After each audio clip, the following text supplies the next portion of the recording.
गुरुजी, गुरुजी, गुरुजी अनर्थ हो गया। प्रबोधिनी अनशन पर बैठी है।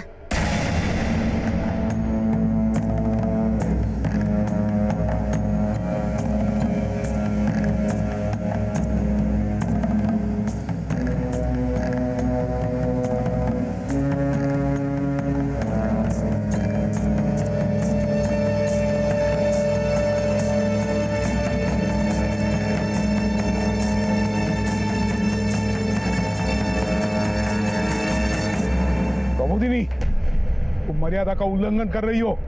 ताता, मैं अपना हक मांग रही हूँ। मेरे अप्पा इस मंदिर के महंत हैं। उनका कोई बेटा नहीं तो क्या हुआ? मैंने लड़की होते हुए महंत के सारे विधि विधान सीखे हैं। स्त्री कितनी भी ज्ञानी हो, वो मंदिर की महंत नहीं बन सकती। ताता, आज के युग की स्त्री जो चाहे वो कर सकती है, और जो अब तक नहीं हुआ वो मैं करूंगी। प्रबोधिनी, क्षमा ताता, क्षमा। बच्ची नादान है, मैं मना किया था ना मैंने। चलो इधर से। समझाओ इसे, वरना हम भूल जाएंगे कि ये तुम्हारी बेटी है। तैयुम ताहा तैयुम दत्त तैयुम दत्त तैयुम ताहा ताहा। अक्का कुछ खा लो ना, दत्त आपके अनशन का कोई फायदा नहीं है। तैयुम। प्रबोधिनी, तू अपने अप्पा से शास्त्र सीखने से तो अच्छा था ना विंध्या की तरह मुझसे नृत्य सीख लेती। हाँ अक्का, अभी तक तो ना आप बहुत बड़ी डांसर बन गई होती। अक्का, संतरा नहीं तो सेब ही खा लो, या फिर कुछ और ला दूं? ये कोई फलवल नहीं खाएगी, क्योंकि इसे तो पसंद है आइसक्रीम। अप्पा, आइसक्रीम? ये तो मेरी भी फेवरेट है। अप्पा, ये आइसक्रीम दिखाकर आप मेरा निर्णय नहीं बदल पाओगे। आपको तय करना ही होगा। मेघनाथ नहीं, मैं महंत बनूंगी। अप्पा, आप चाहें तो शास्त्रार्थ करा लें, मैं उनसे ज्यादा ज्ञानी हूँ। बैठो। देखो, ज्ञानी कभी अपने ज्ञान का बखान नहीं करता। जब तुम्हारे ज्ञान में विस्तार होगा तब तुम्हें समझ आएगा कि ज्ञान पाने का लक्ष्य, उसका उद्देश्य कोई पद या उपाधि पाना नहीं होता। अब इसे ही तय करने दो कि इसे अनशन पर बैठना है या फिर हमारे साथ बैठकर आइसक्रीम खाना है। अप्पा, अक्का जब तक मानेगी ना तब तक तो आइसक्रीम पिघल भी जाएगी। ये बात तो सच है। तो हम शुरू करें? अप्पा मेरे लिए आइसक्रीम लाए हैं, तो मैं ही शुरू करूंगी।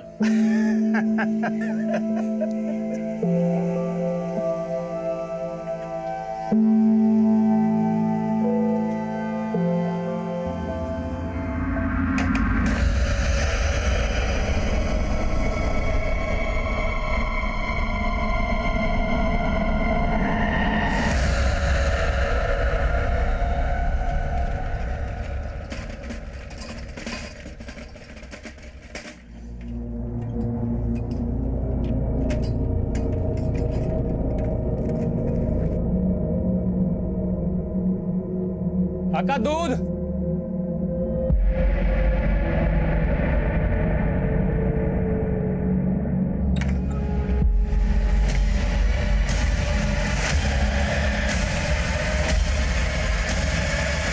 नमस्कार, आदाब।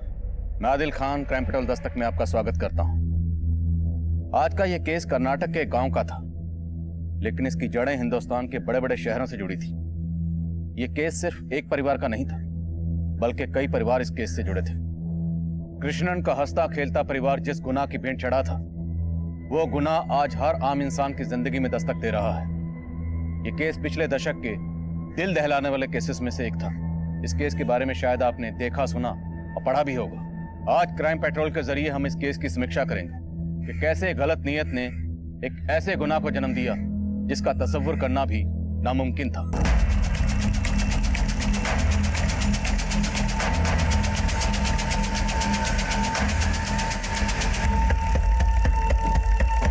पीछे हो जाइए।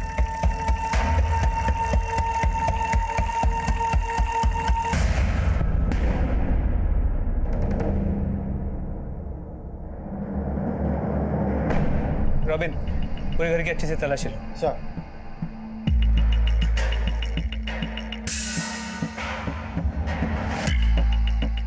कृष्णन हमारे कावेरी मंदिर के महंत थे। सुबह मंगलाचरण के आरती के लिए भी वो नहीं आए थे, इसलिए हम यहाँ आ ही रहे थे तो कृष्णन के बारे में पता चला। इस कृष्णन के परिवार में कौन कौन है? इनकी बीवी और 3 बेटियां हैं। बीवी और 2 बड़ी बेटियों का फोन नहीं लग रहा और छोटी बेटी के पास फोन नहीं है। साहब मुझे तो लगता है ये षड्यंत्र है। कृष्णन आत्महत्या कर ही नहीं सकता। आप कह रहे हैं कि ये कृष्णन आत्महत्या नहीं कर सकते, पर उनका पूरा परिवार भी गायब। ये चक्कर क्या है?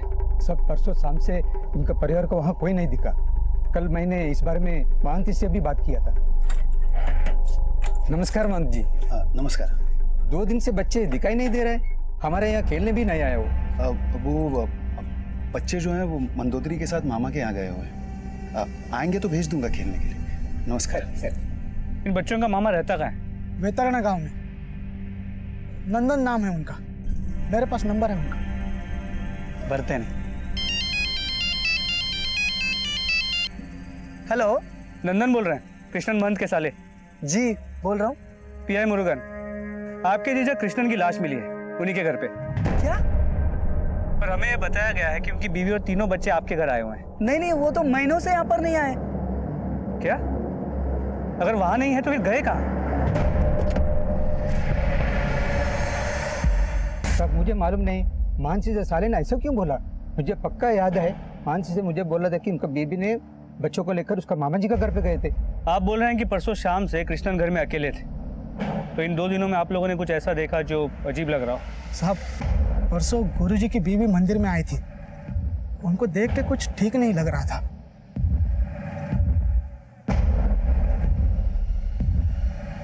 तुम यहाँ क्यों आई? आप मेरा फोन नहीं उठा रहे थे। अरे फोन नहीं उठा रहा तो क्या हुआ?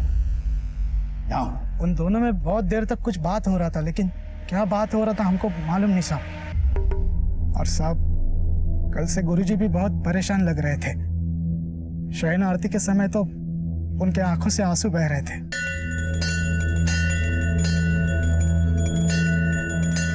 तभी लगा कि गुरुजी प्रभु की भक्ति में भाव विभोर हो रहे हैं। हो सकता है उनके आंसुओं के पीछे कोई पीड़ा छुपी हो।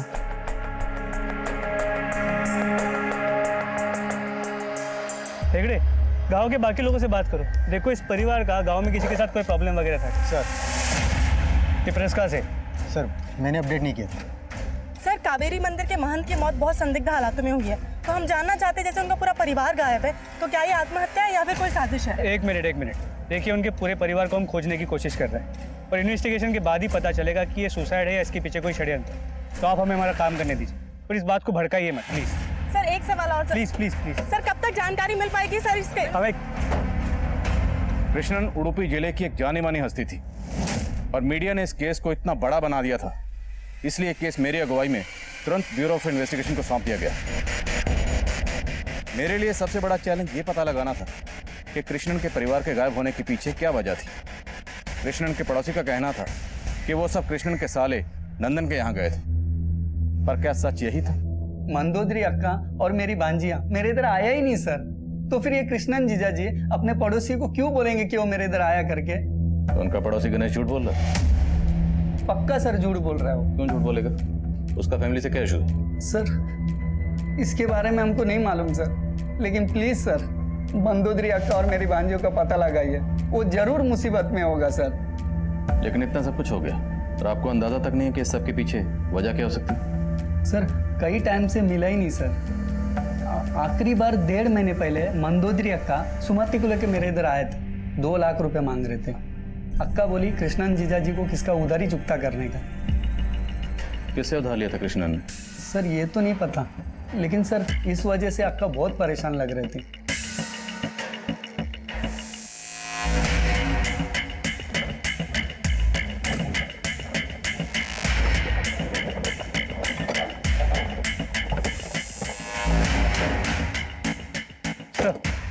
नंदन ने हमें भी कहा था कि कृष्णन ने किसी से कर्जा लिया है, लेकिन वो कर्जा किससे लिया है ये अब तक पता नहीं चल पाया। जब हमने घर की तलाशी ली तो घर में सिर्फ 2-2.5 हज़ार रुपए मिले, सोना जेवर सब कुछ गायब था। सर हमने गांव और आसपास के सभी सोनार से बात भी की, लेकिन किसी ने भी ये नहीं कहा कि कृष्णन की फैमिली से कोई भी उनके पास आया हो सोना गिरवी रखने के लिए। कृष्णन को 14 अप्रैल को यहाँ पर लटकते हुए सबसे पहले दूध वाले ने देखा और पड़ोसियों का कहना है कि 2 दिन से कृष्णन घर में अकेला था। लेकिन सर दूध वाले का कुछ और ही कहना था। सर मैं सुना ये पड़ोसी लोग बोल रहे हैं कि पिछले 2 दिन से महंत जी की फैमिली नहीं थी, लेकिन जब कल मैं दूध देने आया था तो उन्होंने पूरा दूध लिया था, इतना रोज लेते हैं। तो तुमने कृष्णन जी की फैमिली में से किसी को देखा था? नहीं साहब, दूध तो महंत जी ने लिया था, उनकी फैमिली में तो किसी को नहीं देखा। लेकिन हाँ साहब, जब उनकी फैमिली नहीं होती तो वो दूध कम लेते हैं, लेकिन कल तो उन्होंने पूरा दूध लिया था। सर गणेश के अलावा बाकी पड़ोसियों का भी यही कहना है कि कृष्णन 2 दिन से घर में अकेला ही था। मंदोदरी के भाई नंदन से भी कोई क्लू नहीं मिल पाया। हमने सभी के कॉल रिकॉर्ड चेक किए, सुमति फोन रखती नहीं थी। तो बाकी सबका फोन कृष्णन की बॉडी मिलने के 2 दिन पहले शाम से बंद है। फोन बंद कहाँ हुआ? मंदोदरी का फोन यहाँ डाकखाने वाले एरिया में बंद हुआ था। और बाकी सबके? प्रबोधिनी और विंध्या का फोन मंदोदरी के फोन के बंद होने के 2 घंटे बाद यहाँ गांव में ही स्विच ऑफ हुआ। कॉल रिकॉर्ड से कुछ मिला? जी सर, मंदोदरी के कॉल रिकॉर्ड में एक नंबर मिला है जो किसी सदाशिव का है।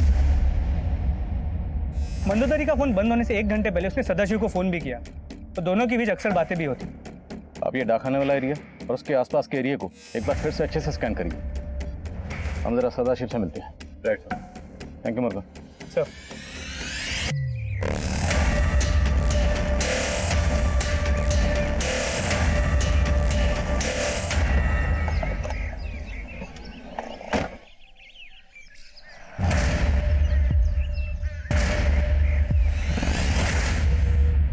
सदाशिव? जी हाँ सर, कामाक्षी मेरी बेटी मंदोदरी की छोटी बेटियों के साथ स्कूल में पढ़ती थी और मंदोदरी के घर जाकर भरतनाट्यम सीखती थी।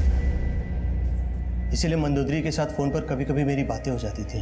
कभी कभी नहीं, काफी बातें होती थी आपकी। और शायद कृष्णन को आपका इस तरह फोन पे बात करना पसंद नहीं था। ऐसा कुछ नहीं है सर। तो क्या वजह हो सकती है? कृष्णन ने सुसाइड क्यों किया? मंदोदरी और उसकी तीनों बेटियां कहाँ गायब हैं? सर इन सब से तो मैं खुद ही हैरान हूँ, पर ऐसा कुछ नहीं है जैसा आप सोच रहे हो।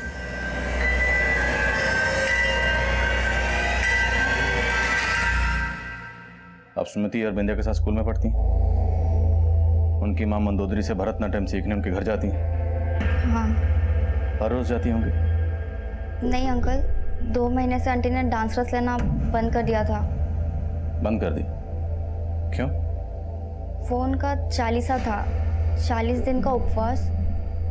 अक्का अक्का मुझे गोला खाना है। सुमति, अभी हम 40 में हैं, अभी 30 दिन और है उपवास में। अपनी इंद्रियों पे काबू रखो, चलो। पर अंकल 1 हफ्ते पहले ही विंध्या और सुमति ने स्कूल आना बंद कर दिया था। Sir 1 minute.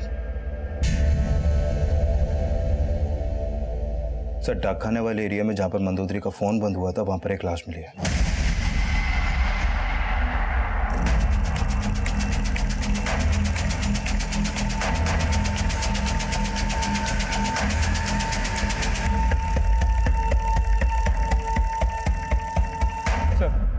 बॉडी मंदोदरी की एक बड़े पत्थर से चेहरे पे वार किया गया।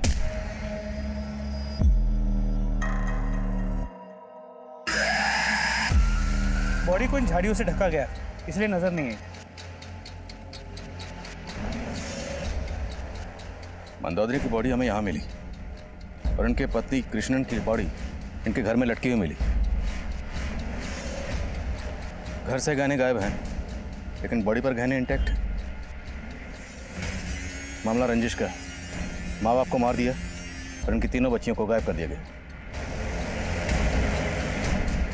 मुझे घर जाना है, अब क्यों लाई हो मुझे यहाँ? देख, मुंह खोला है ना तो खाना खा ले, जुबान मत चला। खा ले। ये वही घर है जहाँ महंत कृष्णन का हंसता खेलता परिवार रहता था। महंत कृष्णन के बाद उनकी बीवी मंदोदरी की लाश भी मिल गई है, लेकिन उनकी तीनों बेटियां अब तक गायब हैं। महंत कृष्णन के परिवार के इस केस ने की मुश्किलें और भी बढ़ा दी हैं। आखिर महंत कृष्णन का परिवार किसके अपराध का शिकार हुआ और अब उनकी तीनों बेटियां कहां हैं? ये सवाल अब भी बना हुआ है। हम आपको समय समय पर जानकारी देते रहेंगे।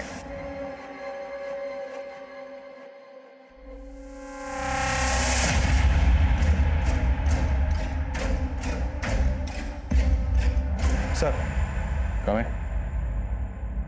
तो मैंने मंदोदरी का बैंक स्टेटमेंट चेक किया। 2 महीने पहले मंदोदरी ने बैंक में अपने गहने गिरवी रख के 2 लाख रुपए का लोन उठाया था और उसी दौरान उसने अपने भाई से भी 2 लाख रुपए मांगे थे। सदाशिव की बेटी कामाक्षी ने बताया कि 2 महीने पहले ही मंदोदरी ने भरतनाट्यम क्लासेस लेना बंद कर दी थी और अब इसकी तीनों बेटियां गायब हैं। और मामला इसकी बेटियों के अफेयर का एंगल भी हो सकता है या फिर खुद मंदोदरी का अफेयर। मंदोदरी का अफेयर? सदाशिव और मंदोदरी में फोन पर अक्सर बातें होती थी। इन दोनों के अफेयर का एंगल हो सकता है। सर एक एंगल और है। किशन की मौत के बाद मेघनाथ को मंदिर का महंत बनाने की बात चल रही है, जबकि किशन की बड़ी बेटी प्रबोधनी भी महंत बनना चाहती थी और इसके लिए उसने अनशन भी किया था। सर ये बात 2 महीने पुरानी है और किशन की मौत से सिर्फ मेघनाथ को फायदा हुआ है।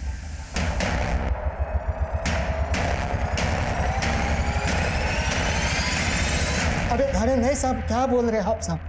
सर मेरे को महान बनने का कोई लालच नहीं था साहब, और ना ही कभी मैंने वो प्रबोधिनी को विरोध किया था। अब आप ही मेरे को बताओ साहब, नारी महंत कैसे बन सकता है? और गुरुजी का खुद उसको विरोध था साहब, लेकिन उस प्रबोधिनी ने बहुत जतन किया था महंत बनने के लिए। महंत तो वो बन नहीं सकी, पर काम ऐसा किया कि खुद गुरुजी भी हैरान थे साहब। कुछ महीने पहले उसने एक लड़का लड़की का विवाह तक करवा दिया था। प्रबोधिनी, क्या कर रही हो तुम? अप्पा मैं महंत तो बन नहीं सकती, लेकिन विधि विधान से किसी का विवाह तो करा ही सकती हूँ ना। स्त्री के द्वारा किया हुआ विवाह समाज को मान्य नहीं होता। मैं इन्हें विवाह के बंधन में बांध चुकी हूँ। जब इन्हें कोई प्रॉब्लम नहीं है तो आपको क्यों है? कृष्ण, कैसे जबान चला रही है थी? संभाल इसे, वरना तेरा मान सम्मान सब मिट्टी में मिला देगी ये। लेकिन प्रबोधिनी के घमंड के वजह से विवाद खत्म ही नहीं हो रहे थे। उस विवाह के कुछ दिन बाद कुछ लोगों ने प्रबोधिनी के मुंह पे कालिक तक पोत दी।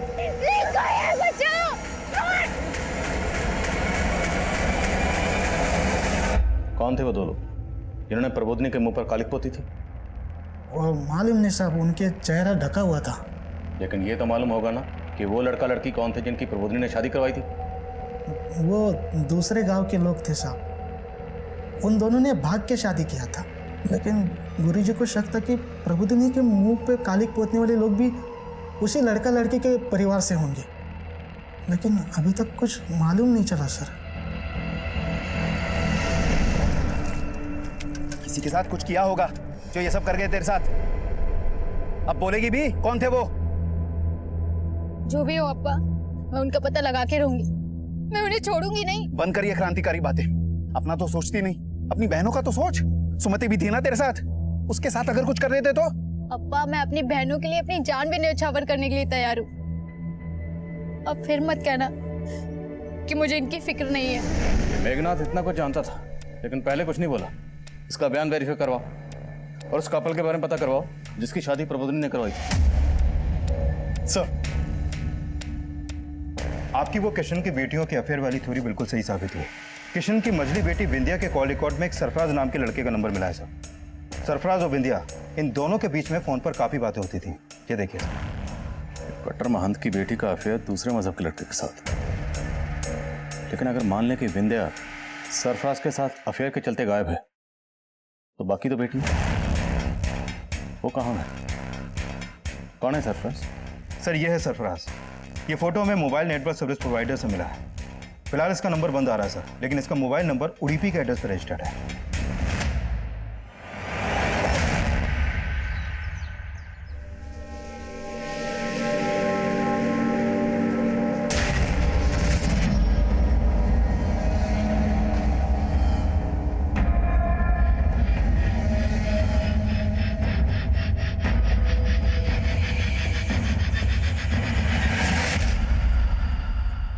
नहीं सर, मैं इस लड़के को नहीं जानता और जीजाजी और अक्का ने भी ऐसा कुछ बताया नहीं सर। और मुझे नहीं लगता विंध्या दूसरे धर्म के लड़के से दोस्ती करेगी।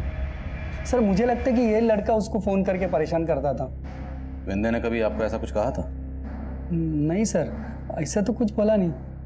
अच्छा, हमें पता चला कि आपकी बहन मंदोदरी जो भरतनाट्यम क्लासेस चलाती थी, 2 महीने पहले उसने वो क्लासेस चलाना बंद कर दिया था। बंद क्यों किया? क्या वजह थी? सर तो पता नहीं, वो कृष्णन जीजाजी है ना, उनको पसंद नहीं था सर वो डांस करे।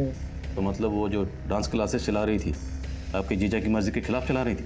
नहीं सर, पहले पसंद नहीं था, अब भी ओके था।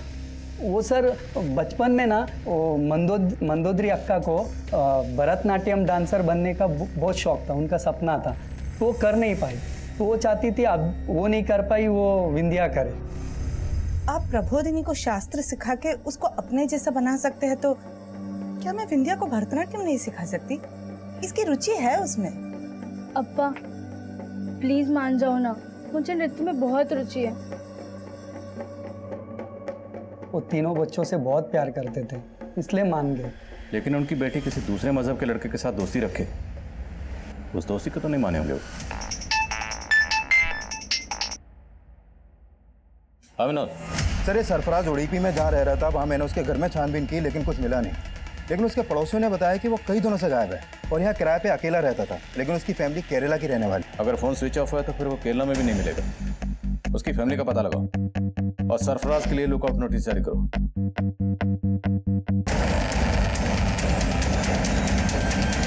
अम्मा मुझे कन्याकुमारी नहीं जाना, मुझे मौसी के पास जाना है, बेंगलुरु में। अरे तुम्हारी मौसी तो बेंगलुरु में अकेली रहती है, सुबह शाम काम पे रहती है। कौन संभालेगा वहाँ तुम्हें?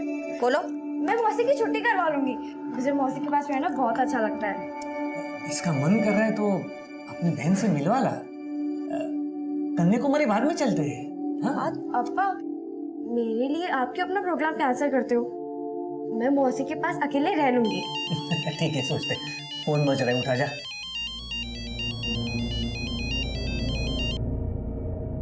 हेलो। हाय सिया। कौन बोल रहा है? मेरी आवाज भी भूल गई तुम?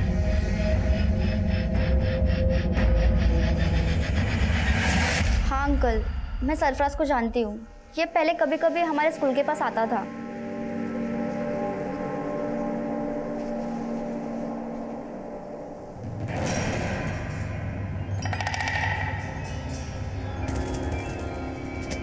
तब मुझे मालूम नहीं था कि ये दूसरे धर्म का है। जैसे मुझे मालूम चला, मैंने विंध्या को समझाया कि उसके पापा गुस्सा करेंगे, तो उसने मुझसे कहा कि दारा शिगो है। दारा शिगो? दारा शिगो औरंगजेब का भाई था। दूसरा धर्म का होते हुए भी ना उसने उपनिषद ज्ञान में महारत हासिल किया था, और अब तो सरफराज भी उपनिषद की पढ़ाई कर रहा है। तो 2 साल बाद मैं 18 साल की पूरी हो जाऊंगी, और तब तक तो सरफराज भी सब कुछ सीख जाएगा। और फिर क्या, अप्पा इम्प्रेस हो जाएंगे और हमारी शादी हो जाएगी।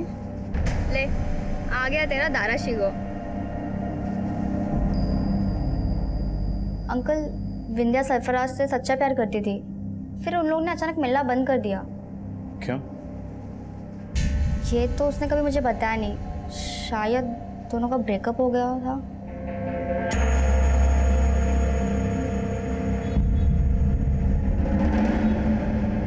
तुम अभी इधर ही रुकना, हमें स्टेशन वापस जाना। हाँ? मौसी,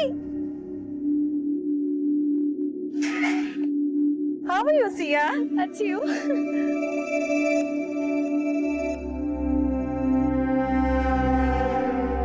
आपको पता है मैंने ना अपना सामान भी पैक कर लिया, चलो। अरे अरे रुको, को बैठने तो दो पहले। क्या तुम? जा पानी लेके। हाँ मैं। अरे नहीं जीजा जी, ज्यादा टाइम नहीं है, 1 घंटे में ट्रेन भी है और ऑटो भी वेट कर रहा है। सर शायद सरफराज और विंध्या के ब्रेकअप की वजह ये हो कि कृष्णन को उनके अफेयर के बारे में पता चल गया हो और अब विंध्या सरफराज के साथ कहीं भाग गई हो।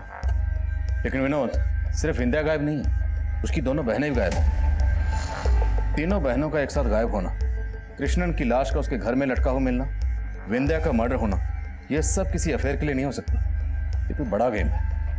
और कामाक्षी ने बताया था कि विंध्या सरफराज को दाराशु को बोलती थी, और तो सरफराज उनके धर्म के उपनिषद सीख रहा था, उनका धर्म अपनाना चाहता था।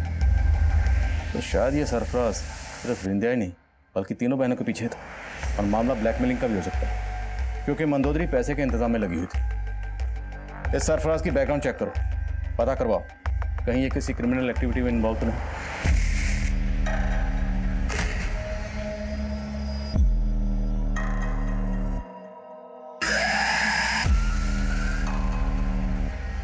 दादा एक आइसक्रीम दो।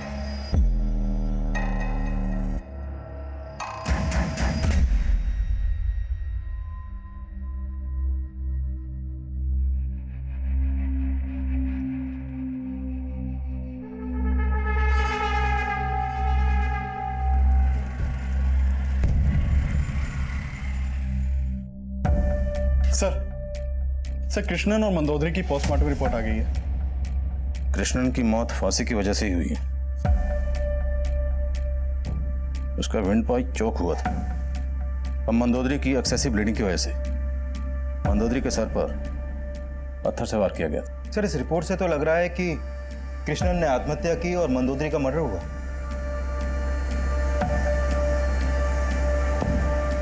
मंदोदरी का कत्ल कृष्णन की मौत के 40 घंटे पहले हुआ, जिस दौरान वो कृष्णन से मिलने मंदिर गई। और मौत से एक दिन पहले कृष्णन काफी दुखी थे और आरती के वक्त रो भी रहे थे।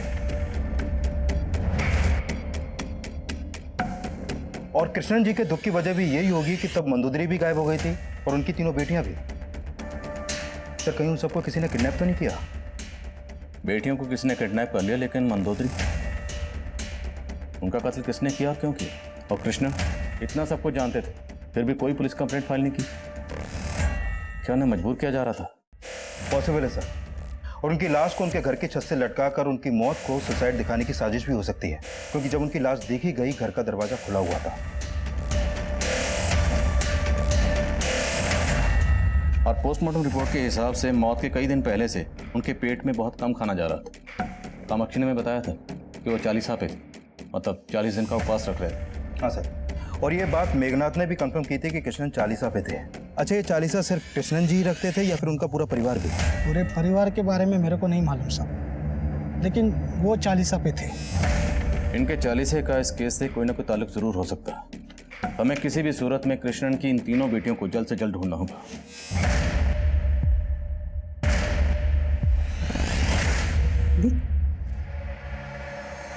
कैसा लगा? हाँ?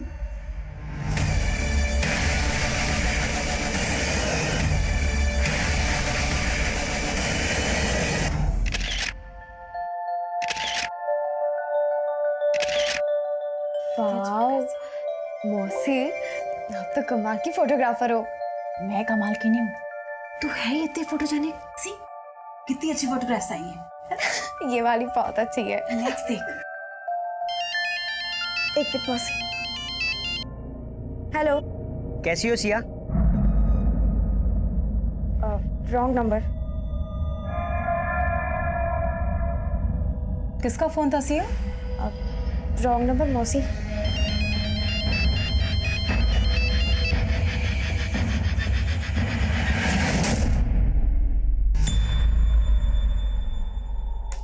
सब मुर्गन सही बोल रहा था। 2 महीने पहले ये सब हुआ था और ये सब डाकखाने वाले एरिया के सीसीटीवी में भी कैप्चर हुआ है। डाकखाने वाले एरिया के पास ही मंदोदरी की लाश मिली थी। ये 2 लोग कौन है जिन्होंने प्रबोधिनी के चेहरे पर कालिक पोती? सर फिलहाल इनके बारे में कुछ पता नहीं चल पा रहा, लेकिन मैं उस लड़के और लड़की के परिवार वालों से भी मिला जिन्होंने भागकर शादी की थी और प्रबोधिनी ने उनकी शादी के रिचुअल्स करवाए थे। लेकिन सर वो कपल काफी टाइम से गायब है और उनके परिवार वालों से भी मिलकर कुछ हाथ नहीं लगा, क्योंकि वो भी अपने बच्चों के टच में नहीं है। उन दोनों के परिवार वालों का कृष्णन और प्रबोधिनी के परिवार को नुकसान पहुंचाने का स्ट्रॉन्ग मोटिव हो सकता है। डिटेल निकलवाओ। सरफराज की अपडेट? नहीं सर, अभी तक उसका कोई अपडेट नहीं है, लेकिन मैं सरफराज, बिंदिया और प्रबोधिनी के सोशल मीडिया अकाउंट चेक करवा रहा हूँ, शायद वहां से कुछ मिले। अमरगुन सर, कावेरी गांव के बाहर एक जमीन कावेरी मंदिर के धर्मशाला के लिए खरीदी गई थी। वहाँ एक कुटिया भी है। अभी अभी फोन आया था कि उस कुटिया से बहुत गंदी बदबू आ रही है। ठीक है, पहुंचता हूं। फोरेंसिक टीम को बुला लो। सर, यहाँ अंदर बॉडीज।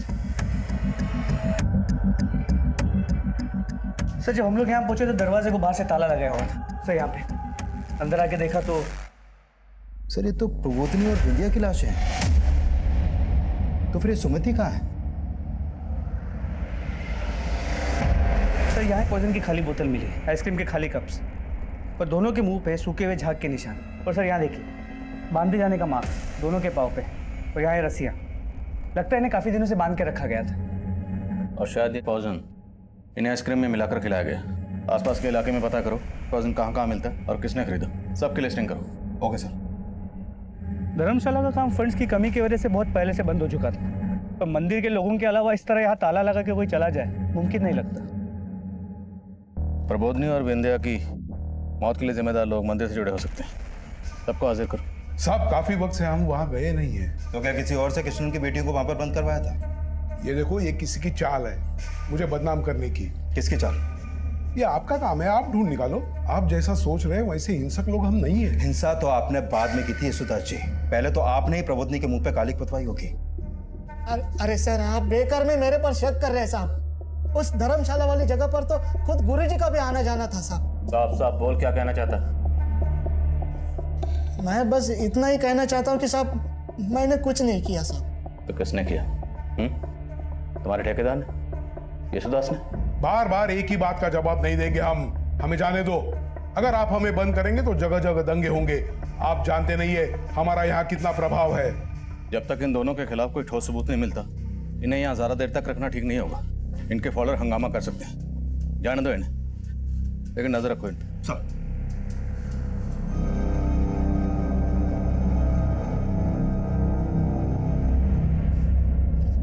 क्यों ये सब देख कर वही सब बातें याद कर रही हो? क्या सोच रही हो? कुछ नहीं अप्पा। मैं जानता हूँ, बार बार पुलिस के यहाँ आने से तू घबरा गई है, पर डर मत। मैंने जो समझाया है वही करना। किसी को भी विंध्या की मम्मी की वो बातें बताना मत। सर, कमेन। क्राइम सीन पे जो आइसक्रीम के कप मिले थे उस पॉइजन के ट्रेसेस मिले हैं, और वो पॉइजन कहाँ से और किसने खरीदा था पता चल गया। किसने खरीदा था? अरे साहब, आप बार बार मेरे को उठा के यहाँ पे लेके आते साहब। मैंने कुछ नहीं किया साहब, मेरे को जाने दो साहब। देख, अभी तक तुझे ऐसे ही जाने दिए, लेकिन इस बार सच नहीं बोलेगा ना तो तुझे यहाँ की आइसक्रीम खिलाएंगे। आप मेरा भरोसा नहीं करोगे साहब। वो पॉइजन मैंने खरीदा जरूर था, लेकिन वो मुझसे गुरुजी ने खरीदवाया था साहब। कौन गुरुजी? यशोदास? कृष्णन गुरुजी। मैं सच बोलता हूँ साहब, आपको उस दुकान वाले ने भी बताया होगा।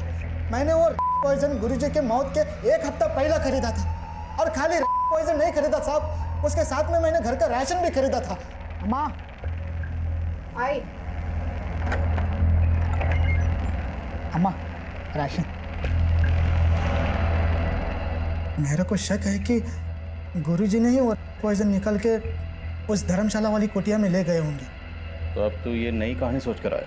अरे नहीं साहब, मैं कोई कहानी नहीं बना रहा साहब। उस रात को आरती के समय गुरुजी के आंख में आंसू देखा तो मुझे अजीब सा लगा। मैंने सोचा कि गुरुजी को जाके मिलूंगा उनके घर पे, इसलिए मैं घर भी गया था तो वहाँ पे ताला था साहब। मैं वापस मंदिर की ओर निकला तो गुरुजी, आप इतनी रात को यहाँ पे क्यों आए गुरुजी? वो मैं जरा ध्यान लगाने के लिए आया। चलो साहब, उस रात गुरुजी का बर्ताव मुझे कुछ अजीब सा लग रहा था साहब, और जब वहां से लाशें निकली तो मैं समझ गया साहब। तो तू कहना चाहता है कि कृष्णन ने खुद अपनी बेटियों को वहां कैद करके रखा हुआ था और उन्होंने आइसक्रीम में पॉइजन मिलाकर अपनी बेटियों को खिला दिया? नहीं साहब, उन्होंने क्या किया मेरे को नहीं मालूम साहब। तो हमें मालूम है।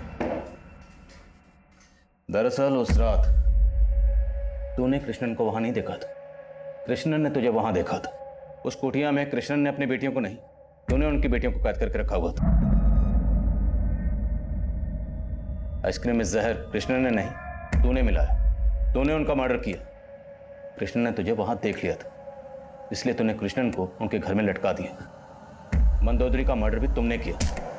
तो क्या बोल रहे साहब? मैंने ऐसा कुछ नहीं किया साहब। ये बोल, सुमति कहाँ है? साहब, मेरे को नहीं मालूम सुमति के बारे में, मुझे छोड़ दो साहब, मैंने कुछ नहीं किया साहब। ये ऐसे नहीं मानेगा, इसे दूसरे कैबिन में लेके जाओ, अच्छे से आइसक्रीम खिलाओ। अरे साहब, मेरी बात सुनो साहब, मेरे को छोड़ दो साहब। साहब, मैंने कुछ नहीं किया साहब। अरे साहब,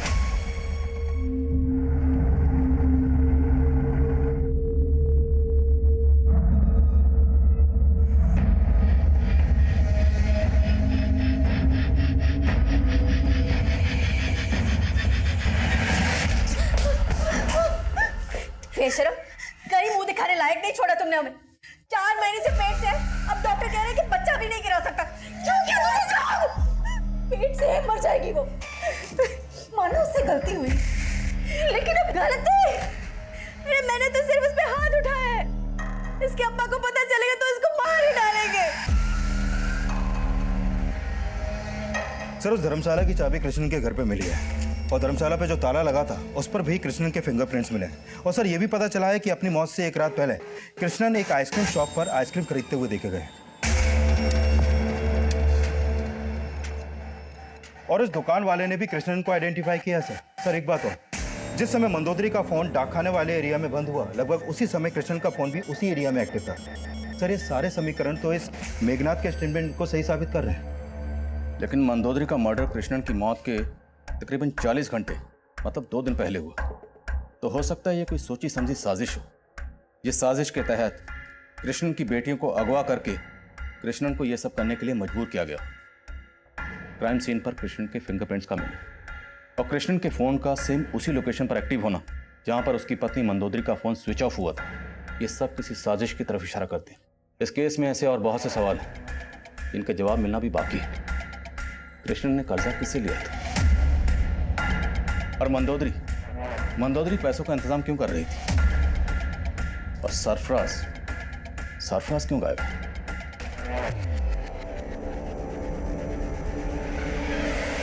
और वो 2 लोग कौन थे जिन्होंने प्रबोधनी के चेहरे पर कालिख पोती थी? और सबसे अहम सवाल, सुमति कहाँ है? खा ले। और कुछ सोचा है तुमने उसके बारे में जो मैंने तुम्हें बोला था, या यूं रो रो के मरना है? मैं आपकी बात मानूंगी तो आप मुझे छोड़ दोगी? सोचूंगी।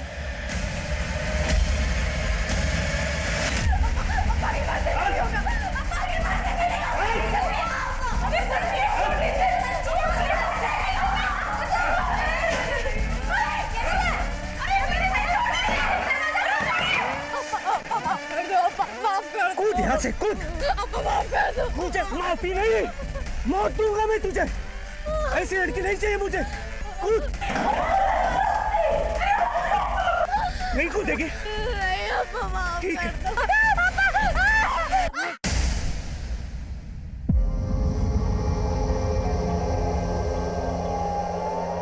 सर प्रबोधनी और विंध्या की पोस्टमार्टम रिपोर्ट के मुताबिक इन दोनों की मौत जहर खाने से हुई जो इनको आइसक्रीम में मिलाकर दिया गया।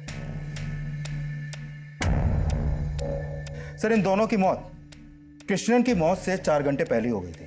मतलब मंदोदरी का कत्ल इनसे 36 घंटे पहले हुआ। सर इस रिपोर्ट में यह भी सामने आया है कि विंध्या सेक्सुअली एक्टिव थी जबकि प्रबोधनी वर्जिन। विंध्या सिर्फ 16 साल की थी और विंध्या की लाइफ में सिर्फ ये सरफराज था। तो मतलब विंध्या के सरफराज के साथ फिजिकल रिलेशन थे। सर कृष्णन के गुस्से की वजह यह बात भी हो सकती है। कृष्णन एक बेटी की सजा पूरे परिवार को क्यों देगा? पर सर ये भी तो हो सकता है कि सर बेंगलुरु पुलिस ने सरफराज का पता लगा लिया है। वो बेंगलुरु में ही अपने एक दोस्त के घर पे छिपा हुआ है।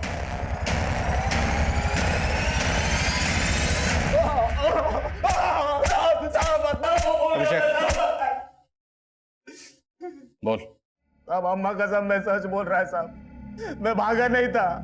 तो मेरे को खबर आई कि विंध्या के फादर ने सुसाइड किया और सारा फैमिली गायब है तो मैं डर गया था साहब।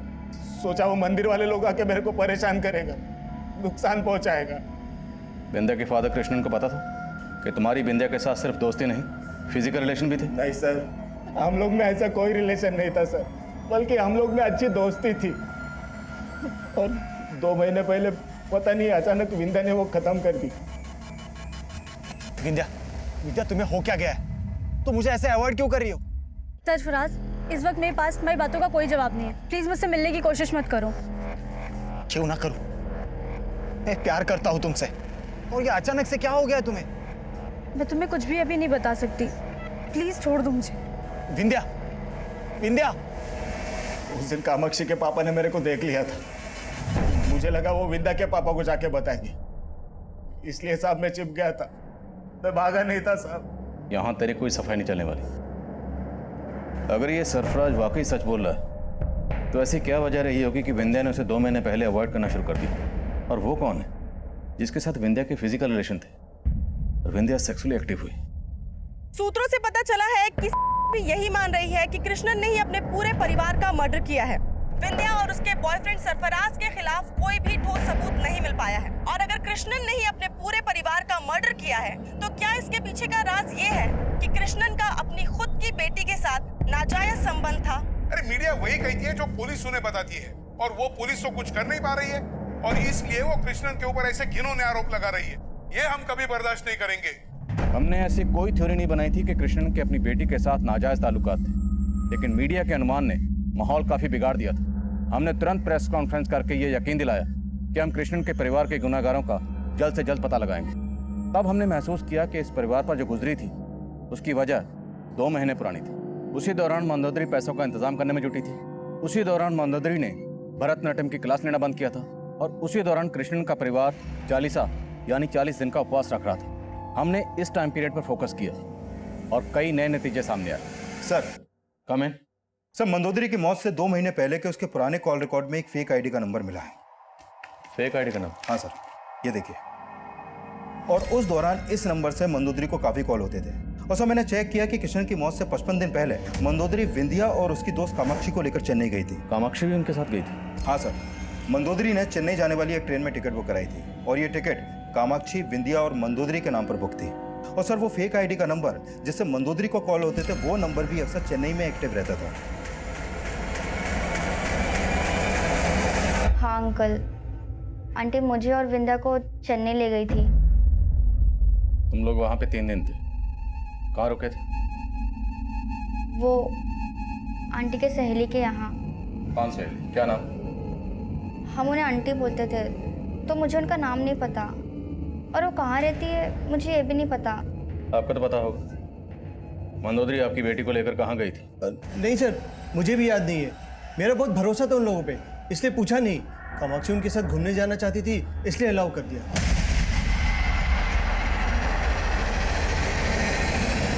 ये सदाशिव पक्का को छुपा रहा है, और इसकी बेटी कामाक्षी भी वही बोल रही है जिसके बाप ने उसे बोला है। इन दोनों बाप बेटी पर नजर रखो, और हम मंदोदरी के भैया भाभी से मिलते हैं। शायद उन्हें मालूम हो कि मंदोदरी चेन्नई में किस सहेली के वहाँ रुकी थी। Okay sir. मुझे नहीं मालूम अक्का का कौन सहेली चेन्नई में। मुझे तो ये भी नहीं मालूम अक्का चेन्नई गई थी। मंदोदरी को एक फेक आईडी से लिए गए नंबर से अक्सर कॉल आते थे चेन्नई से। ये वो नंबर है। किसका है नंबर? सर, ये नंबर के बारे में मेरे को नहीं मालूम सर। बाकी सबको तो हमने खो दिया, लेकिन सर प्लीज आप कुछ भी करके सुमति को ढूंढ दीजिए ना, प्लीज सर। ए, क्या हुआ? मैंने तो तुझे अभी बांध के भी नहीं रखा, तो गुमसुम से क्यों बैठी है? मुझे अक्का, अम्मा और अप्पा की याद आ रही है।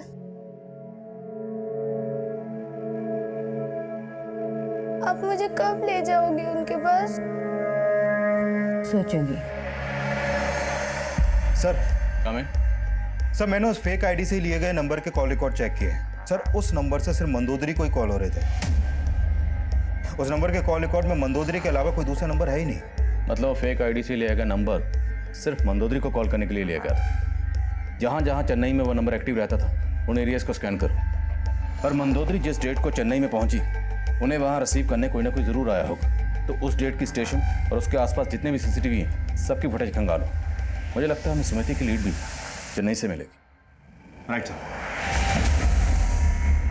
सुमति की तलाश में हम चेन्नई रेलवे स्टेशन से लेकर हर छोटी बड़ी जगह पर लगातार तफ्तीश कर रहे थे, पर हमारे हाथ कुछ नहीं लगा। हमने उस दुकान का पता लगा लिया था जहाँ से वो फेक आईडी वाला नंबर खरीदा गया, जिससे मंदोदरी को लगातार कॉल हो रहे थे। लेकिन ये पता नहीं लग पाया कि वो नंबर इस्तेमाल कौन कर रहा था, और ये भी पता नहीं लग पाया कि वो 2 लोग कौन थे जिन्होंने प्रबोधिनी के चेहरे पर खालिक पोती थी। सरफराज, मेघनाथ, यशुदास और सदाशिव जैसे कई सस्पेक्ट हमारे रडार पर थे, लेकिन हम तब ये पता लगाने में नाकाम रहे कि सुमति उस वक्त कहाँ थी। इसलिए हमने उसकी तस्वीर सारे अखबारों और सोशल मीडिया पर सर्कुलेट करना शुरू किए। लेकिन 4 महीने गुजरने के बाद भी हमारे हाथ कोई लीड नहीं लगी। लेकिन उसी दौरान एक और गुना इस दशक की एक बड़ी ब्रेकिंग न्यूज़ बनने वाला था।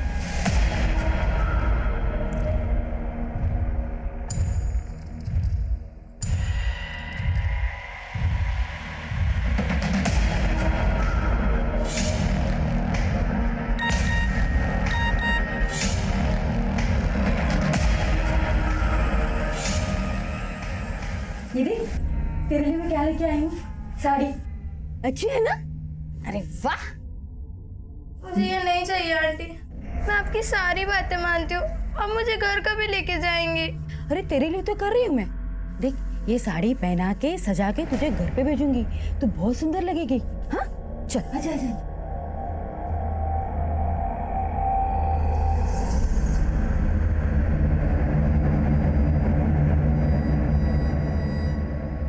देखिए, सिया की नॉर्मल डिलीवरी पॉसिबल नहीं है, हमें कुछ इंतज़ार करना पड़ेगा, लेकिन ऑपरेशन करना ही होगा।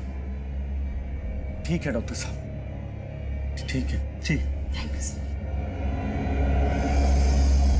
एक्सक्यूज मी, मुझे आप लोगों से कुछ बात करनी है। आप बाद में बात कीजिए प्लीज। आप लोग मैं प्रेस से हूँ, मुझे अभी बात करनी है आप लोगों से। बोलिए, क्या बात करनी है? मैंने पता किया कि सिया की उम्र 16 से भी कम है और आप लोग उसकी डिलीवरी करवा रहे हैं। आप लोग सच सच बताइए, सिया का रेप हुआ है ना? आप लोग यही बात पुलिस से छुपाने की कोशिश कर रहे हैं ना? देखिए आपको गलत फहमी हुई है। मेरी बेटी का कोई रेप नहीं हुआ है, बस उसे गलती हो गई है कि इतनी कम उम्र में उसने अपने बॉयफ्रेंड से रिलेशन बना लिया, बस। बॉयफ्रेंड? कौन है उसका बॉयफ्रेंड? व्योमकेश हमारी बिरादरी का है, हमने समझौता भी कर लिया है, वो बच्चे को एक्सेप्ट करेगा। जब सीए 18 ईयर्स की हो जाएगी ना, तो हम शादी कर देंगे उसकी। चल। तो फिर आपके पास व्योमकेश का फोटो तो होगा? अरे मैडम ट्रस्ट में, हम कह रहे हैं कि हमारी बिरादरी का मैं ट्रस्ट कर रही हूँ, आप सिर्फ फोटो दिखा दीजिए। अरे ये देखिए, ये है व्योमकेश।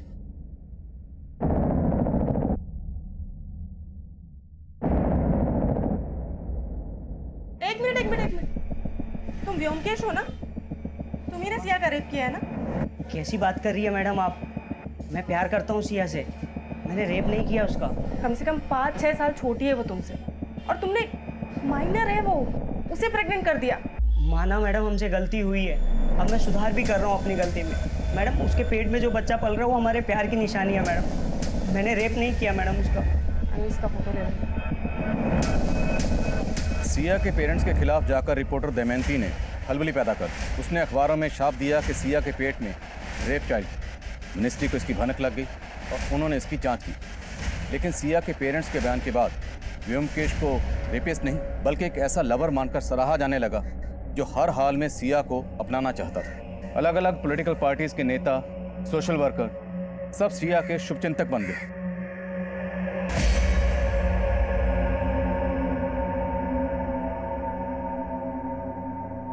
लेकिन बच्चे को जन्म देने के बाद संदिग्ध हालात में सिया की मौत हो गई। उसके बाद ऐसे ऐसे राज सामने आने लगे कि पूरा स्टेट हैरान रह गया। सिया की मौत के बाद से उसका बॉयफ्रेंड व्योमकेश फरार है, जिससे सवाल ये उठता है क्या वाकई में व्योमकेश उस बच्चे का पिता था या फिर किसी गुनाह को छिपाने की साजिश की जा रही है। देखिए, मुझे तो लगता है कि सिया का मर्डर भी एक साजिश है। आखिरी में वेंकट ही मिला था सिया से, और मुझे तो डाउट है कि ये व्योमकेश भी वेंकट का ही एक मोहरा है। असल में वेंकट का ही रिलेशन था सिया के साथ। देखिए, बिना किसी आधार के शमिता मेरे ऊपर आरोप लगा रही है। ये मेरे को बदनाम करने का उसका साजिश है और उसका फायदा वो अगले इलेक्शन में उठाना चाहती है। ये केस भी कृष्ण के केस की तरह ही एक सेंसिटिव केस था, इसलिए ये केस भी मेरी अगुवाई में ब्यूरो ऑफ इन्वेस्टिगेशन को सौंप दिया गया। और अब सिया के केस में हमें कृष्ण के परिवार के साथ हुए गुनाहों के जवाब भी मिलने वाले। सिया ने तो हमें यही बोला था कि व्योमकेश उसका बॉयफ्रेंड था। ये व्योमकेश अब कहाँ? वो पता नहीं, वो सिया अपनी मासी के घर गई थी रहने के लिए, वही मिला था। और उसके साथ 2 दोस्त भी थे, अश्विन और राघव। राघव और अश्विन कहाँ है? वो तो सिया की मासी कामिनी को ही पता है। कामिनी बेंगलुरु में कहाँ रहती है?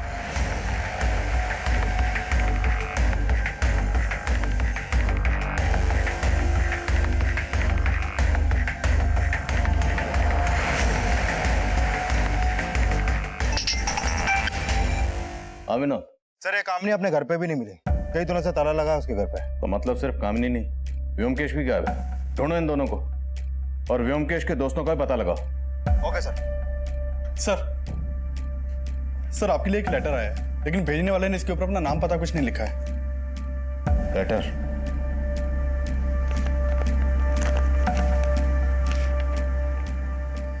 सर, मैं विंध्या और उसके परिवार की हमदर्द हूँ और मुझे मालूम है कि उन सबकी मौत की जिम्मेदार ललिता है। पिछले 4 महीने से हमें कृष्णन की केस में कोई लीड नहीं मिली और आज अचानक ये लेटर लिखा किसने? और ये ललिता कौन है? नहीं सर, मैं कोई ललिता को नहीं जानता हूँ, जो अक्का और जिया जी के परिवार को जानता हूँ। सर ये लेटर आपको किसने भेजा? भेजने वाले ने अपना नाम पता कुछ भी नहीं लिखा, लेकिन इतना दावा जरूर किया कि कृष्णन और उसके परिवार की मौत की जिम्मेदार ललिता है। इसका मतलब सुमति भी? देखिए, अभी कुछ भी दावे के साथ नहीं कहा जा सकता। अभी तो ये भी कहना मुश्किल है कि लेटर सच्चा है झूठा है। और ये ललिता कौन है? सर वो कामाक्षी बोल रही थी, मंदोदरी अक्का उन्हें चेन्नई में उनके कोई सहेली के पास ले गई थी। सर ये ललिता वही तो नहीं? अंकल मैंने बोला था ना, मुझे मंदोदरी आंटी की सहेली का नाम नहीं मालूम। और क्या तुम ललिता नाम की किसी औरत को जानती हो जो विंध्या की फैमिली को जानती हो? नहीं अंकल। लेकिन एक मिनट। हाँ विनोद, व्योमकेश के दोनों दोस्तों का पता चल गया सर। हमने कुछ नहीं किया सर, वो व्योमकेश ने उसके साथ क्या? हमने पता लगाया, तुम दोनों भी व्योमकेश के साथ सिया की मौसी के घर गए थे। क्या करने गए थे? बोलो।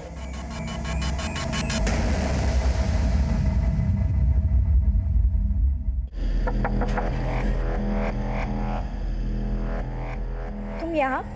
तुमने फोन नहीं उठाया इसलिए मैं यहाँ चला आया। अंदर नहीं बुलाओगी? मौसी घर पर नहीं। तब तो अच्छा मौका है। अरे क्या कर रहे हो? साहब हमें नहीं पता कि उसने अंदर जाके सिया के साथ क्या किया।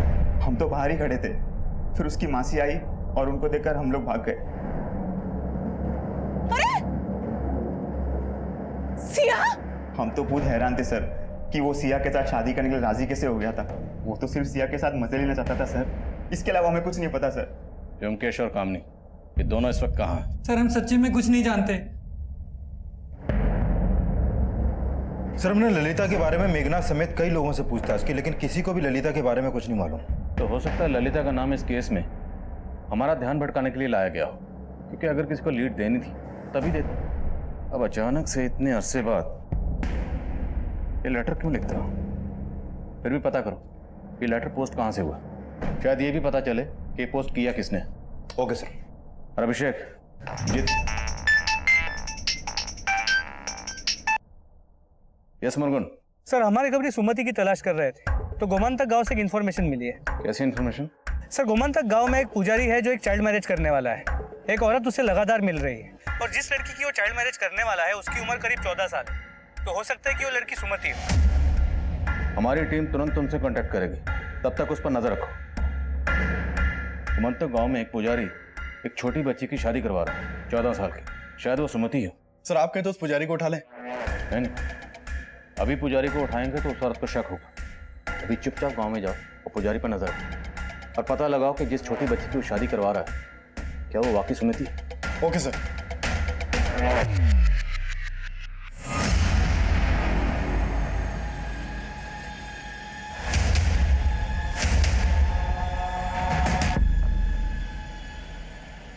सर सर मैं कामिनी के कॉल रिकॉर्ड चेक कर रहा था तो उसमें एक ललिता नायर नाम की औरत का नंबर मिला है। सर ये नंबर काफ़ी टाइम से बंद है। ये उसका फोटो है सर। ये फोटो हमें मोबाइल नेटवर्क सर्विस प्रोवाइडर से मिला है। ललिता, जो लेटर हमें भेजा गया था उसमें भी ललिता के नाम का ही जिक्र था, जिस पर लेटर लिखने वाले ने कृष्णन के परिवार को खत्म करने का आरोप लगाया था। और सिया का केस आते ही अचानक से वो लेटर हमें भेजा गया। तो क्या वो ललिता और ये ललिता दोनों एक ही होंगे? सर कुछ कह नहीं सकते हैं, लेकिन इस ललिता का नंबर भी चेन्नई के एड्रेस पर रजिस्टर्ड है। चेन्नई में मंदोदरी कामाक्षी और विंध्या को लेकर गई थी। सर मैंने चेन्नई पुलिस को ललिता के एड्रेस पर भेजा था, लेकिन वहाँ पर काफ़ी टाइम से ताला लगा है। सर मैंने इसका कॉल रिकॉर्ड चेक किया। इसका कॉल रिकॉर्ड वेंकट समेत कई बड़े बड़े नेताओं और उद्योगपतियों के नंबर से भरा पड़ा है। और इस लीडर वेंकट पर सिया के रेप का आरोप लगा था। मिलना पड़ेगा इस वेंकट को और इस ललिता नायर की फोटो कामाक्षी को दिखाते हैं। हो सकता है ललिता वही ललिता हो जिससे मिलने के लिए मंदोदरी कामाक्षी और विंध्या के साथ चेन्नई गई थी। ये ललिता कौन है मेरे को नहीं मालूम। मेरे पास ऐसा बहुत फ़ोन आता है जो मेरा पीए उठाता है। मेरे को तो लगता है कि ललिता का कॉल आना भी एक चाल था। Sir excuse me. Hello sir मैंने कामाक्षी को ललिता नायर का फोटो दिखाया तो उसने पहचाने से मना कर दी। लेकिन सर मालूम चला है कि जो लेटर आपको भेजा गया था वो लेटर किसी और ने नहीं बल्कि उडुपी डाकखाने से कामाक्षी ने पोस्ट किया था। वहाँ के एक सीसीटीवी में वो लेटर बॉक्स में लेटर डालते हुए कैप्चर हुई थी। हाँ अंकल, मंदोदरी आंटी हमें चेन्नई में इन्हीं के पास ले गई थी। ललिता नाम है इनका, इसलिए तुमने हमें लेटर लिखा था। पहले क्यों नहीं बताया? पापा ने बताने के लिए मना किया था। क्यों मना किया? क्या छुपा रहे हो? बस सर, हम अपनी इज्जत बचा रहे थे, बाकी कुछ भी गलत नहीं किया सर। Excuse me sir. हाँ अभिषेक, वो गमंता गांव का पुजारी उस बच्चे की शादी करवाने के लिए जाने वाला है। ठीक है, मैं पहुंचता हूँ अभी।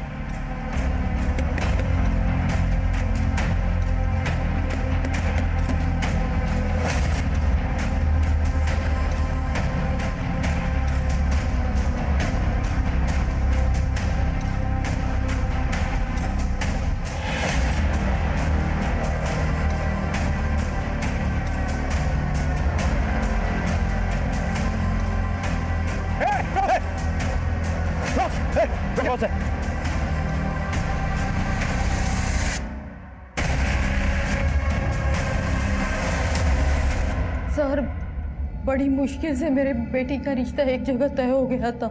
जिस लड़की को मैंने अपने बेटे के लिए चुना था उसी की शादी वो प्रबोधिनी ने दूसरी जगह करवाई थी। मेरे बेटे को कोई लड़की नहीं मिल रही थी शादी के लिए। हमें बदला लेना था प्रबोधिनी से, इसलिए हमने सुमति को उठा लिया।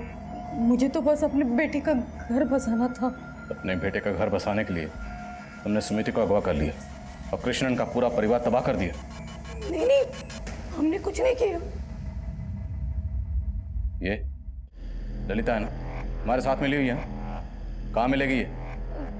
हम इसको नहीं जानते, हमने किसी को कुछ नहीं किया। रेणु, खातिर करो रुद्राणी की।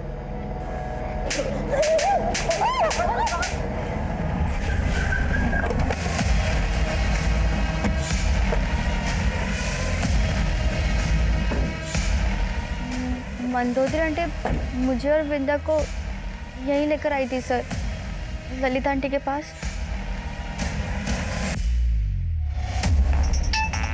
हाँ विनोद। सर कामाक्षी ने जो बंगलो दिखाया है वो शूटिंग के लिए दिया जाता है, और जिस दौरान मंदोदरी कामाक्षी और विंध्या को लेकर यहाँ पर आई उस समय ये बंगलो विक्रांत प्रोडक्शन को दिया गया था। और सर ये भी पता चला है कि ये ललिता नायर एक मॉडल कोऑर्डिनेटर है और सिया की मौसी कामनी एक फोटोग्राफर। ये दोनों इस वक्त कहाँ हैं? सर शायद बेंगलुरु में हो।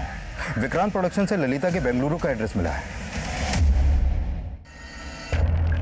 सिया हमेशा से एक एक्ट्रेस बनना चाहता था। अक्का और जीजा जी को ये बात बिल्कुल नहीं पसंद था। समर वेकेशंस पे सिया हमारे पास आया था ताकि वो फिल्म्स में ट्राई कर सके। ललिता एक मॉडल कोऑर्डिनेटर है, काफ़ी टाइम से हम उसको जानता था। जानती हूँ, एक प्रोड्यूसर है जिसे सिया जैसा ही चेहरा चाहिए। मैंने ललिता पे ट्रस्ट करके सिया को इसके साथ भेज दिया, पर मुझे नहीं पता था कि ये उसके बचपने का फ़ायदा उठा के उसके साथ चीट करेगा। सिया मेरी बातों में आ गई।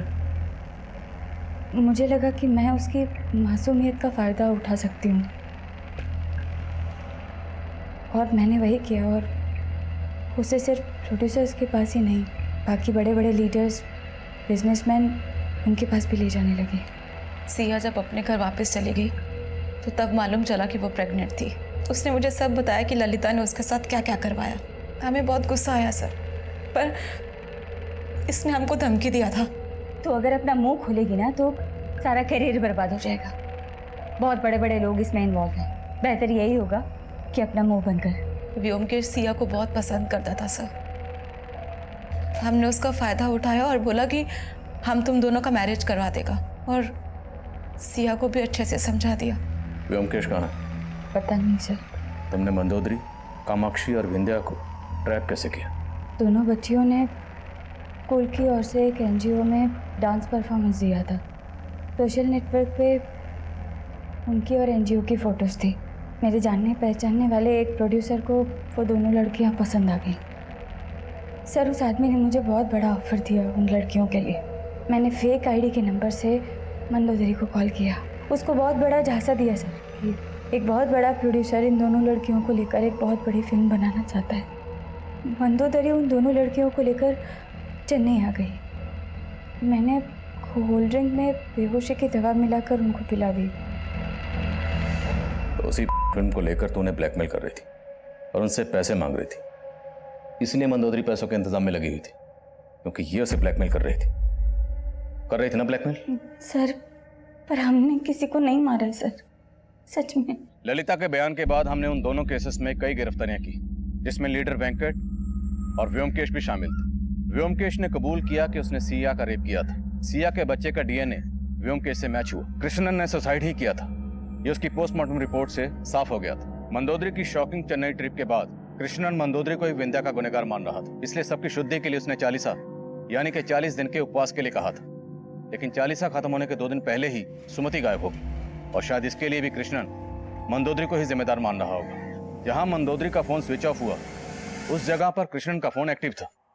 जहां प्रबोधनी और विंध्या को जहर खिलाया गया, कृष्णन वहां भी मौजूद था। तो ये सारे सर्कमस्टेंशियल एविडेंस यही थ्योरी फॉर्म कर रहे थे कि शायद कृष्णन ने ही मंदोदरी, प्रबोधनी और विंध्या का कत्ल किया।